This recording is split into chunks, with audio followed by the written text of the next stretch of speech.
All right, ladies and gentlemen, welcome to Camp Content. Today's guest is Chris Foster, the VP of New Business Development at Modern Postcard. They are leading efforts in revolutionizing content marketing strategies for 2024 with a focus on modern IO direct mail retargeting and modern Max omni-channel marketing services. That's a mouthful right there. Chris is your go-to guy for supercharging revenue streams and boosting sales. Beyond his role at Modern Postcard, Chris is a branding guru, a teaching powerhouse at UCSD Extension, San Diego, and a prolific contributor to various publications. And if that's not enough, he's chairing councils, hosting webcasts, and basically running the show in the world of performance-driven marketing. I can't talk this after. I need more coffee. When asked about his greatest achievements, Chris humbly mentions mastering the art of balancing work with family, 2 businesses, a home, a happy spouse, and watching his daughters bloom into young adults. Yes. There was one quote in particular on Chris's LinkedIn that really stood out to me. And so I'm going to read that and then we'll get into it. He said, "I believe the most effective leaders articulate a vision of why the business exists, show what the culture embodies, and empower the team to help figure out how to implement clear plans for success. Leaders should also be comfortable looking strategically at the business health while wading into the thick of the work with the team." I know that's a lot, but like that quote really hit me. And I think it says a lot about who you are and how you run your business. So on that note, thank you for coming on the show, Chris. We appreciate your time. Molly, thank you so much for having me. I'm honored to be a part of it and so excited for this conversation.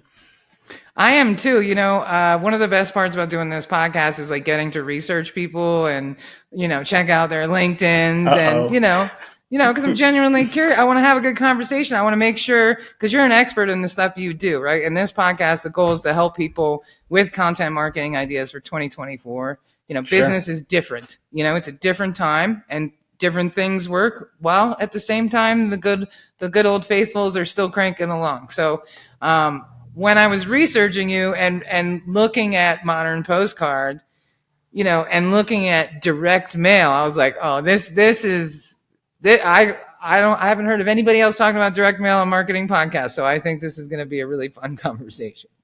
Come on, bring it. Bring direct mail. Let's do it. All right. So I have some questions for you. How are you? Well, let's talk about Modern Postcard. Like, let's talk about what is Modern Postcard and what is the main service that you guys offer and who are you offering it to? Like, who is your ideal client in this space?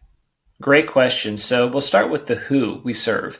So Modern Postcard serves SMBs, mid-market, and large businesses in any vertical market or any type of industry. So we work with real estate agents and gallery owners and artists. We also work with a ton of e-commerce brands and business services brands and consumer services brands, roofers, HVAC.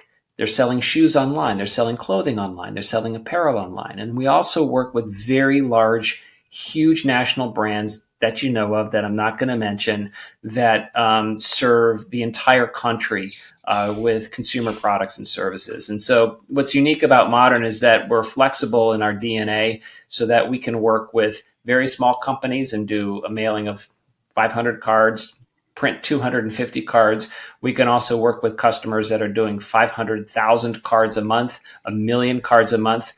And so that's kind of who we work with in terms of those businesses. What we serve them with is a variety of products and services, mostly centered on direct mail. And I'll just break them out simply. One, our traditional direct mail and print. This is where customers can give us a list of 5,000, 10,000, or more importantly, we develop a list for them.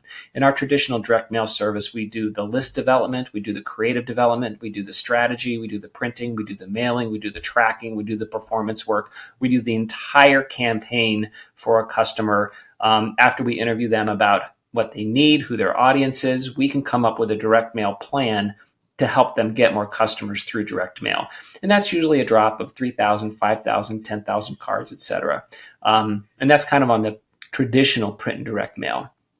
We also offer integrated direct mail. And you had mentioned Modern Max. That's really where we're able to integrate Facebook, Google Ads, and informed delivery email along with a direct mail campaign. So if a brand wants to actually reach someone digitally and with direct mail, essentially we say you reach those customers in their homes and on their phones with the same campaign. So that's kind of that digital integration. The third service we offer is what we call automated direct mail. This is unbelievably powerful. This is hyper targeting direct mail programs that reaches the right person at the right time in any stage of the customer funnel. And I'll break it down a little bit. So if they're doing an acquisition or an awareness campaign, we can take a very highly targeted list from a data feed, such as life stage events, such as weddings, prenatal, postnatal, new mover, new homeowner, new home buyer. Pull that into a daily feed so a brand can market every single day in an always on evergreen direct mail program. With PPC links costing $4, $3 a pop, we can do a direct mailer for about $1 and Right. target a customer who already shows life stage purchase behavior in geographic areas that are either local, regional, or national. So, for example, I could be a jeweler and I want to market to folks who might be celebrating their 5th wedding anniversary. Or I could be an e-commerce company in children's clothing and focus on postnatal list. That is a weekly or daily feed list that we can get. If I'm an HVAC company or if I'm a mattress company and I want to market to new homeowners, I can do that too on a daily basis. So we serve a lot of folks that way. And to your earlier note about Modern IO, that is our direct mail retargeting. It's an automated direct mail program. But Molly, what it does is we're able to market to people who visit a website and don't fill out a form and don't buy. It's unbelievably powerful retargeting, right? It's crazy. So instead of just traditional Facebook or digital retargeting, you can retarget with direct mail. The response rates are through the roof. And so our e-commerce customers, our consumer service customers usually get on a program and they don't stop because it ends up being a cash machine for them. Yeah. Well, Yeah. put me in, coach. I'm very active in my website analytics, and I'm like, I could use Perfect. that. I could You use sure that for could. sure. People are staying on my site for a long time and looking, but And it's both for B2B and B2C. So the beautiful thing about the B2B programs, Molly, is that we actually mail to home addresses. So you're actually reaching people who've already expressed an interest, and they are showing through their behavior that they're interested in your site. So, it's funny because you had said direct mail, huh? Isn't that old school? But I said, like I say, in the forest of marketing services, it's easy to get lost. Easy to get lost in the weeds in the forest and the shrubs. But direct mail is the analogy I use. Direct mail is like the oak in the forest. It's there, it's persistent. And the beautiful thing about it is that its response rates haven't changed. In fact, the response rates are actually increasing. With new generations that are digitally native, if you receive a direct mail piece, it actually is a higher engagement rate and higher brand recall. And this has been proven in neuro studies. More than digital marketing. I mean, if you think about it, if you just think about it simply, it makes sense. And the story that I say is we're all getting about, thousands of digital ads a day, right? They say, average person is getting 10,000 marketing touches a day. Well, I don't know about that, but that you see thousands of digital ads a day. Wherever you go, you see those digital ads. You receive hundreds of emails a day. Hundreds, right? Consumer emails. And what we know about email is if you go to your Gmail and you get all these emails from various brands, if it's below the fold of your yesterday, you're not going to see it, right? It's ephemeral or it's evergreen, but you're not going to see it. But you only get about a dozen pieces of direct mail a day, right? You don't get that many. And so the competition for attention for brands is so much less, and the exposure for brands is so much higher when you use direct mail. It's astonishing. And so when we talk to e-commerce brands and home services brands in particular, they're like, yeah, I can't compete with Lululemon or Athleta on their digital retargeting budget. I'll never be able to do that. But I can send a direct mailer to someone who visited my website and I have no competition. So it's actually been extremely effective, especially in today's marketing world. it's brilliant. Honestly, I have all the, my marketing brain is going crazy about like what I could send to these people, like a microphone shaped mailer to be like, hey, I know you want to start a podcast, come back. What are you doing? That Mm-hmm. is brilliant. I want to talk a little bit about like what happens inside your brain, right? What's the psychology behind like getting direct mail, like having something that you can physically touch, print marketing versus digital? Like what are you seeing there?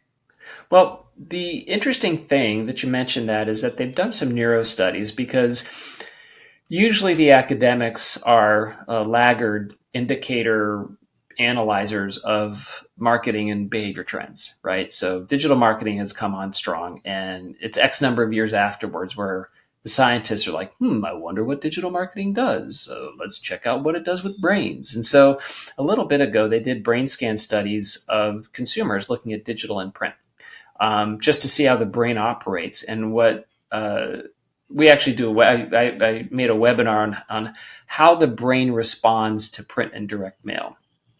And not only how the brain responds, but why the brain responds so well.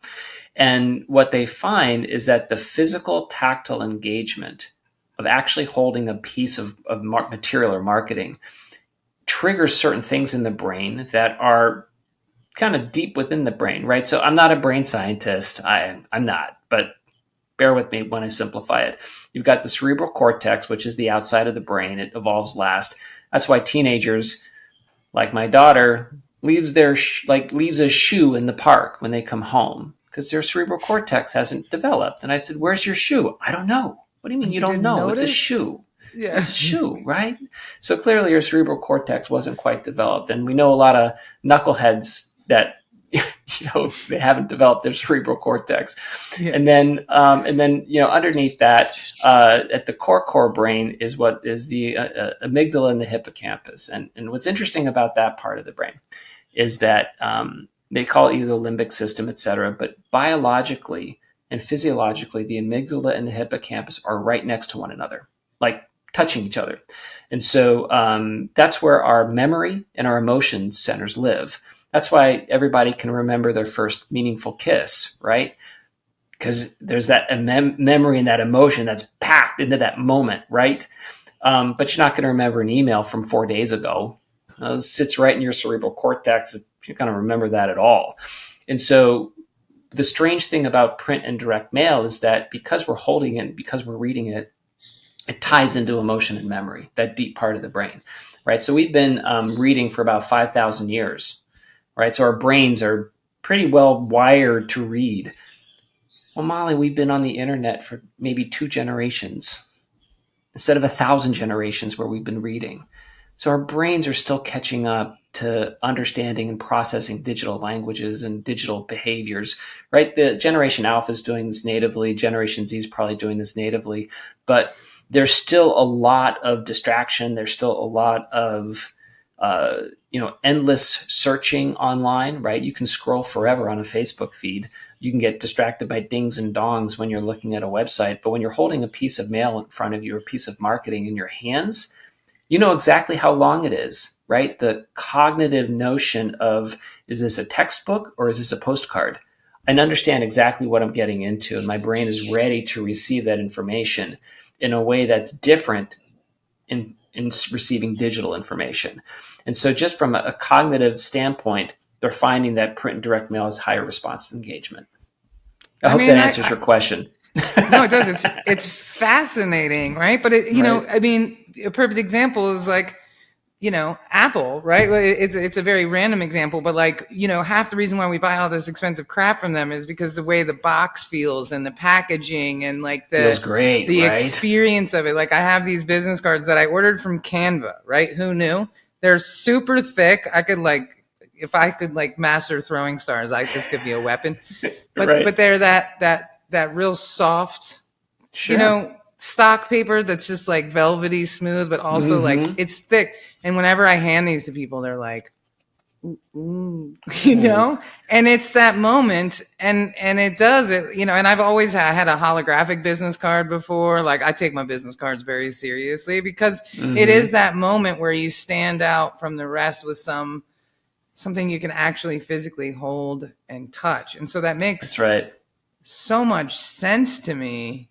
Because, how many times we've all done it. You go to pick up your phone to send a message to somebody on Facebook, but then you open up Facebook and next thing you know, you're arguing with somebody or, you're completely and then you're like, what, or like the equivalent of walking into a room. No, it's a totally what happened moment, right? So if you go to YouTube because you want to research something for business and then I'm like, oh, SNL highlights, glong, and off you go. Yeah. Husky videos, singing. I love that. Let's go.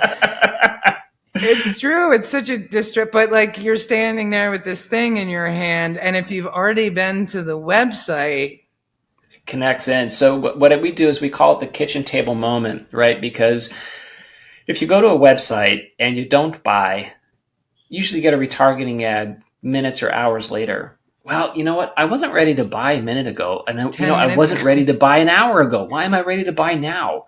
Right. So Right. the mail arrives 2 or 3 days later, or a week later. So whatever that time is, based on where you are, and then you're like, okay, it's relevant.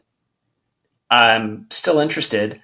I'm not ready to buy now, but instead of like an email that floats away, poof, gone. This is going on the It's a kitchen.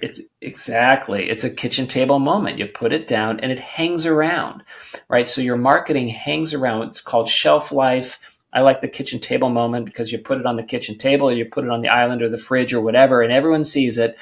And then the user says, okay, either I'm going to act on it or I'm going to deliberately throw it away. But they're making that conscious, intentional choice, right? And that way the brand just sticks in the mind of that consumer. And it's why response rates are so high. I make so much. I mean, I'm going to be chatting with you after this, Chris, because I've been really looking at my website analytics. And I'm like, people are staying on the site. I get really good organic traffic, but I'm losing them somewhere. And I've tried different things to figure out how to keep that communication going. We'll definitely talk about your campaign, because the one last thing I'll talk about with print and direct mail is, as human beings, we all respond to stories. I know everyone knows that storytelling is, used to be a kind of the big new thing years ago, and Donald Miller wrote a great book about story brand. So everyone's really into story, right? We know that. But what a lot of people don't know is that the physical media is one of the best places to tell a story, right? Because it's words on paper. You can tell a story succinctly. You can tell a story in the way you want to tell it. There's no scrolling. There's no interactivity in terms of getting distracted. It's right in your hands. And to tell your story on that piece of direct mail is fantastic. Adding signatures, adding personal touches, all of these things are ways in which you can make it more engaging and to drive response. That makes a lot of sense. So, how do you? I want to get into some of these couple speed round questions. You got it. Just because they're fun, but I think that these are all relevant. So, first one is, how does data analytics come into all of this? How are you? Because to me, I worked at the Washington Business Journal like 1.5 million years ago, right? And Awesome. So I'm still scarred from that experience, but. I learned how to sell to the C-suite. It was probably the best job. I was in the circulation sales department, and that was a hard sales job. Those guys were brutal. But we did a lot of direct mail. So, I'm very familiar. And I feel like over time, people have said, well, it's just so hard to track, right? It's just so hard to track. So how are you managing that with like analytics? Because you have a lot more with this digital spin on it. But yeah, how does that all come into the equation? Great question. So for the digital programs, we're able to match the digital integrated programs, meaning the Facebook and the Google ads and the informed delivery email packaged in with the direct mail. We actually have a dashboard to show you how many clicks, how many opens, and all the digital connectors that are there. With our Modern IO direct mail retargeting program, because we know who we're mailing to, and it's a first-party cookie-based technology, we can measure the people who actually return to the site. So one of the metrics that we offer in our programs is called a return to site percentage. Typically for e-commerce brand, that ranges between 10 to even 25%. For business services, it's about 5 to 12%. And that means that, let's call it 10% to make the math easy, it means 10% of the people receiving the cards actually come back to the site after getting the card. It's astonishing. And when you think of digital retargeting, click-through rates are 0.007%. So on ours, could be as high as 20%. So if 1,000 people come to the site with digital retargeting, only 7 people are coming back. With direct mail retargeting, it's 200. Right? It's just a massive change in terms of how many people return to the site. So that's return to site percentage. And the other thing we measure is conversion rates. So we're able to track those users who go to the conversion URL /thank you /order confirmation, whatever that is. So we can measure those folks, actually the people who receive the card and converted. So we give you a conversion percentage rate. And from there, we're able to determine your return on ad spend. So it's really tight in terms of the analytics. For our traditional direct mail, and for also all of our direct mail retargeting as well, and the automated direct mail, the final kind of coup de grace of tracking is what we call a matchback analysis, where we're able to get the customer file and we're able to match that back to the mail files and see who actually from that group purchased. And from there, when you get order value, et cetera, then we can determine your return on ad spend. And I will share one story. It's not I won't mention their client's name, but they've been doing direct mail retargeting for 5 years now. They started it and then never stopped. Every single day, they're mailing 125 to 150 cards around every single day. But for this client, when you take out the cost of the card, she makes $1.82 for every card mailed. Every single card mailed, she's making $1.82. That's after the cost of the card. It's a cash machine. So her website suddenly becomes this active cash machine for her. Instead of, bemoaning the fact that only 2% of people actually buy, she's actually saying, no, anybody coming to my site, and we're able to track and send this card out, it's a cash machine. And that's what we're able to get to when it comes to the metrics and measurement.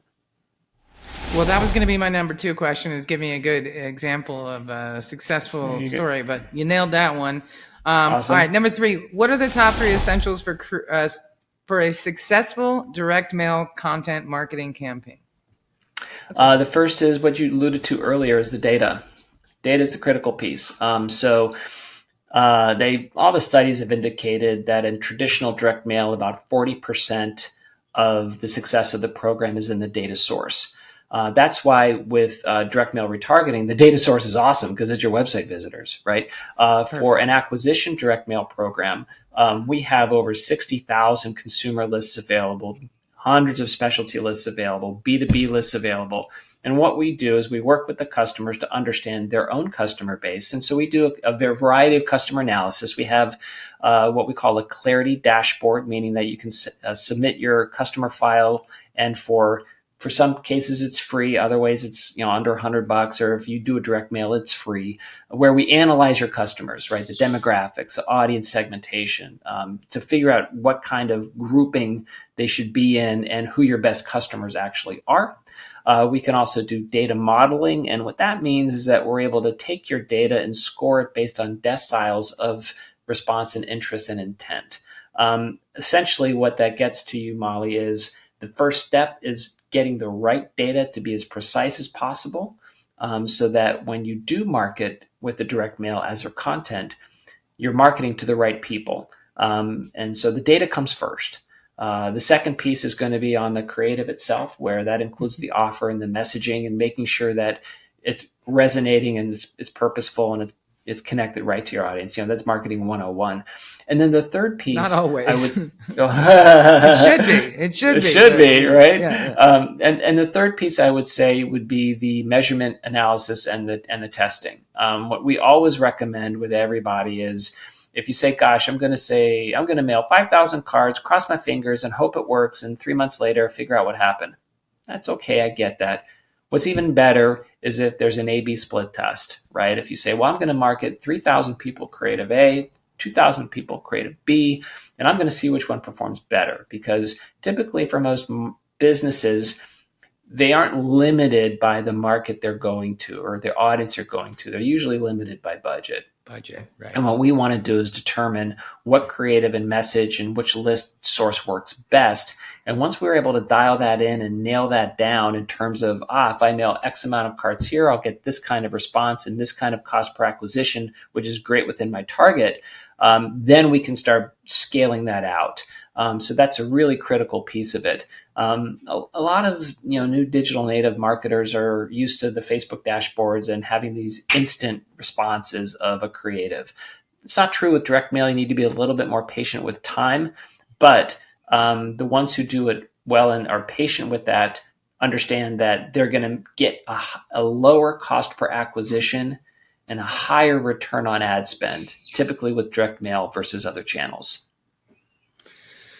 That makes a lot of, my head is just like spinning right now thinking of all the different people. Like, so people doing big events or webinars or Huge. retreats, or, I mean, right. It just, that was one thing I was thinking about when I was looking at your LinkedIn and the company's LinkedIn. Cause, one was like, are you trying to get more people to your church? And the other one is like, are you trying to get more people in your consulting business? And I thought, wow, that's got to be difficult from your perspective on like how to market the business, because it's like Hmm. your avatar is literally everyone. Correct. No, so we actually have to hone down and be more specific. You had mentioned events, which is interesting. We actually, Modern's also unique in the space that we really promote our educational services, and they're free, right? Our webinars are free. We want people to be better marketers. We want businesses to thrive, right? We want them to do well. So one of the things we do is a lot of webinars, but we also do live seminars. So my colleague Keith Goodman does what we call the direct mail crash course seminars. It's freaking live. We go into towns, cities across the country, and put on a 4+ hour seminar on all the things about direct mail and the best practices. We're going to be in Chicago at the end of May, but we actually use, believe it or not, Molly, we use direct mail to promote the event, right? Who knew, right? So Right. we actually take, we know we're going to be in Chicago, so we get a list of businesses of certain sizes and Great. market the event to Chicago, right? But direct mail for events is fantastic because, again, it's that kitchen table moment. The card lands, and if they sign up for the event, great. And then after they sign up, they can toss it, but it reminds them to do the action that they want. This is so good. This has been such a great conversation. I did not know what to expect with direct mail, but it's really interesting to, coming from such an old school, Washington Business Journal. They weren't even in online yet when I quit, so it was a Right. long time ago. You know what I mean? It was a very long time ago, but Mm-hmm. I worked in real estate finance for some years. So, direct mail was big in both of those industries, so it's fascinating to see how far that's come, and the retargeting of people who've been on your, I mean, just all of this makes so much sense to me. So I hope that other people have found this as informative as I have, especially Great. knowing that you work with small businesses and large businesses. I think That's that's right. um, I also love the fact that the business has like a 14-year profile on LinkedIn. And I'm like, that might have been the first profile ever made on LinkedIn. Well, Modern Postcard has been around. Our CEO founded the business back in 1976, and Right. then we created Modern Postcard in 1992. So Modern Postcard as an entity has been around, I don't know, since the dawn of time. Literally. And I've been blessed to have been there for many years, pretty much my entire adulthood, That's cool. where the culture That's cool. is one where we support each other, support our professional growth, and it's all in California. It's in Carlsbad, California. It's a little bit north of San Diego. 75,000 square foot facility. We do all the manufacturing, so everything's made in the USA. So it's a really phenomenal place to be. Man, well, if I'm ever in SoCal, I'm going to hit you up. I'm going to Please, come visit. please, we'll take you out to lunch and give you a tour.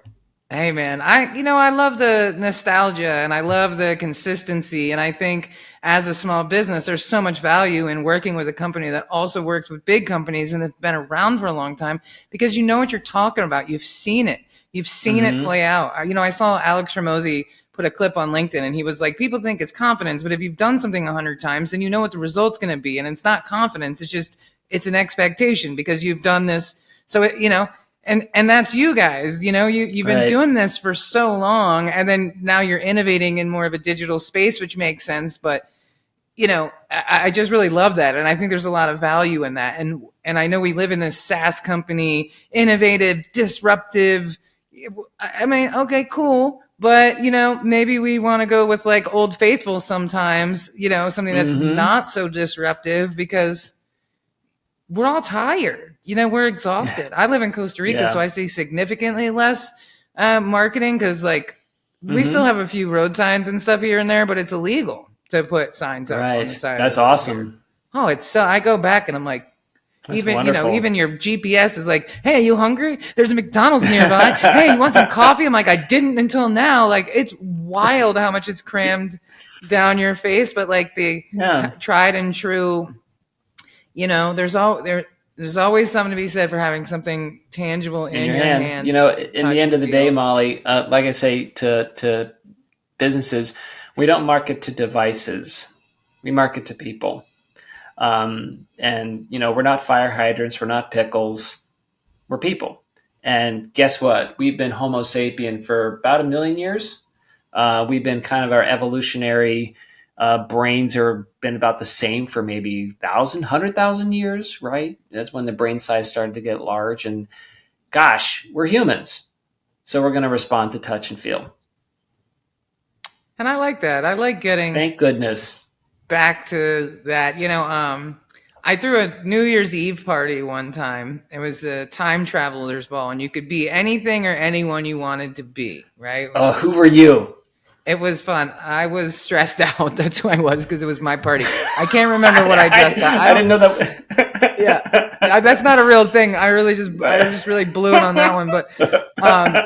But what I did, it was in DC, and it was at this recording studio mansion from like a local recording. I mean, it was like a super cool venue, and it was like edibles. It was like the whole thing, Awesome. And but when you paid for a ticket online, within a few hours, a bike courier would show up at your house with a little golden box with red velvet inside, and a skeleton key on a red velvet rope, and 2 tickets to the thing, That's how you do it. Let me tell you, and I mean, this is all shit I ordered on Amazon. It's not like, I had them welded with my company. It was just like I ordered it on Amazon, I put it together, and I had one of my bike courier homies, just go deliver them. But everybody showed up with that necklace on, dressed to the T, like so excited to be at that party. It was the best party I think I've ever thrown, and it was because people were like, wait, what? This is the coolest thing ever. This cheesy little, 50-pack of skeleton keys on Amazon, the most impactful marketing I've ever done, because they could hold it and touch it, and they had to wear it to the, Brilliant. There's something to really be said for that. So I definitely appreciate the work that you guys are doing. So before we go, we have to do our real or fake rounds, because this is always the showstopper right here. So I'm going to name some podcast names, and you can tell me if you think they're real or fake. All right. Number 1, Mail Matters, Uncovering the Secrets of Postbox Power. The post box power. I don't think that's real. You're right. It's not. That sub headline just didn't make sense. No, that was an AI written headline. You can tell. I should have shortened it. I know next time I'll get you on the next one. All right. Next one is the Postal Hub Podcast. The Postal Hub Podcast. I'm actually going to say that's fake, because Postal Hub to me doesn't make any sense. If it was the post, so what am I right?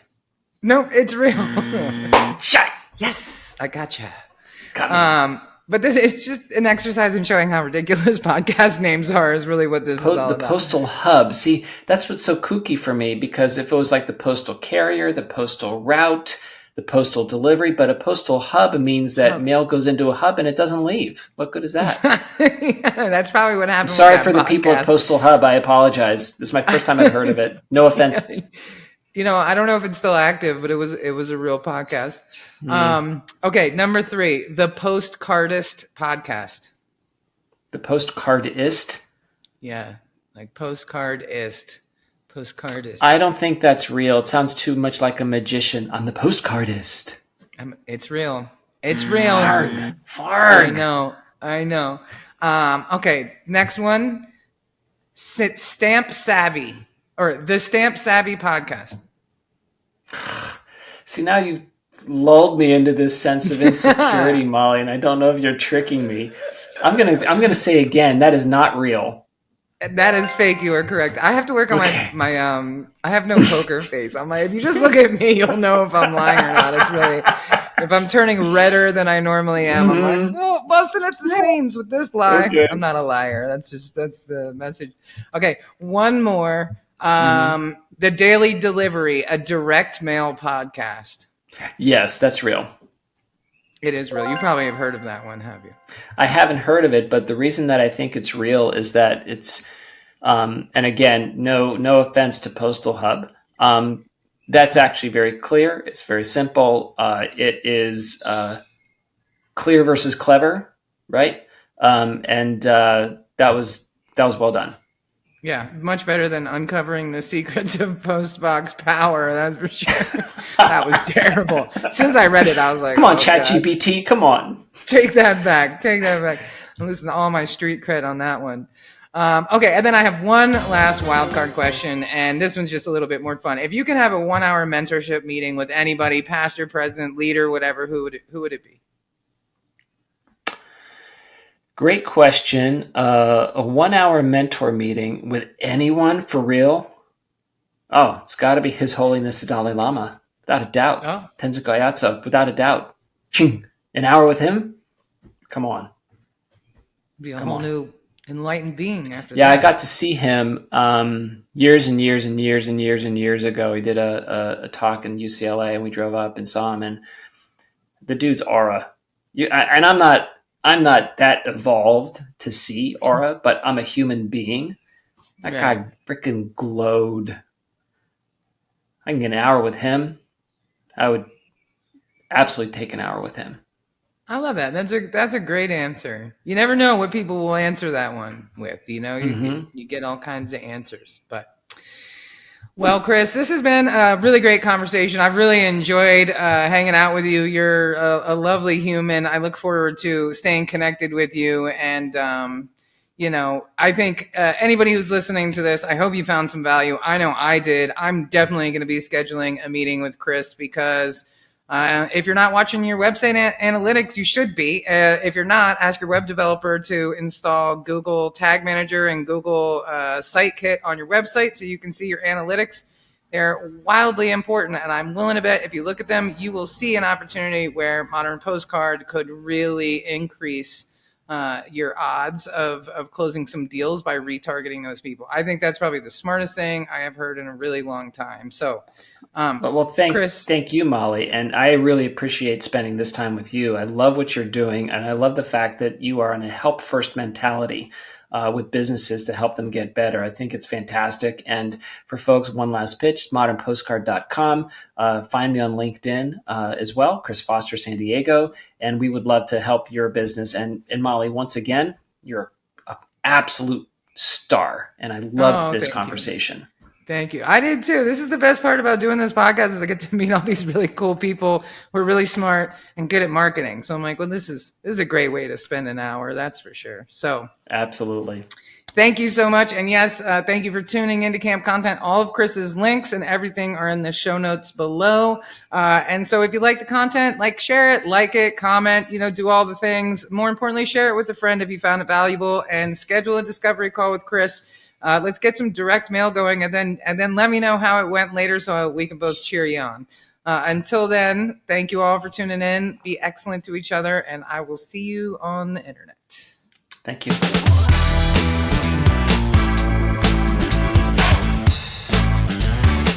All right. Thank you so much for tuning in to another episode of Camp Content. This is Molly. And this is Matt. And we are Heartcast Media, a.k.a. Camp Content, and we appreciate all of your support. If you found this content valuable, please comment on social media, LinkedIn, wherever you find us, and we will make sure to comment back. And be sure to go on and subscribe and like on your favorite platforms, Spotify, iTunes, YouTube, you name it. Leave us that subscription. Leave us that good review. We'll love you forever. So until next time, be excellent to each other, and we'll see you next week. Produced by Heartcast Media.